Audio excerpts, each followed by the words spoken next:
ইউরোপের দেশ ইতালিতে এক হৃদয় বিদারক ও ব্যতিক্রম প্রতিবাদ কর্মসূচি হচ্ছে। গাজায় নিহত প্রায় ২১,০০০ শিশুর স্মরণে তাদের নাম একে একে লিখে একটি বড় ব্যানারে তুলে ধরে বিক্ষোভ করছেন ইতালির জনগণ ও মানবাধিকার কর্মীরা।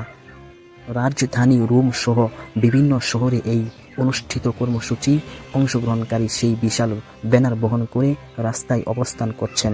ব্যানার জুড়ে লেখা হাজার শিশুর নাম, যা দেখে অনেকেই আবেগাপ্লুত হয়ে পড়েন।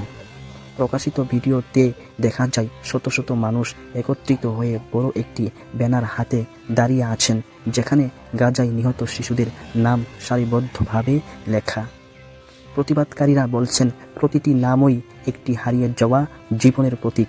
এই কর্মসূচির মাধ্যমে তারা বিশ্ববাসীর দৃষ্টি আকর্ষণ করতে চান যেন দ্রুত যুদ্ধবিরতি নিশ্চিত হয় এবং নিরীহ প্রাণহানি বন্ধ হয়। উল্লেখ্য, গাজায় চলমান সংঘাতে ব্যাপক প্রাণহানির ঘটনায় আন্তর্জাতিক মহলে উদ্বেগ বাড়ছে। বিশেষ করে শিশুদের এই মর্মান্তিক পরিণতি বিশ্বে বিবেকদের নাড়া দিচ্ছে প্রতিনিয়ত। ইতালির এই ব্যতিক্রম প্রতিবাদ কর্মসূচি এখন বিশ্বজুড়ে ছড়িয়ে পড়া মানবিক আন্দোলনেরই একটি শক্তিশালী প্রতিফলন।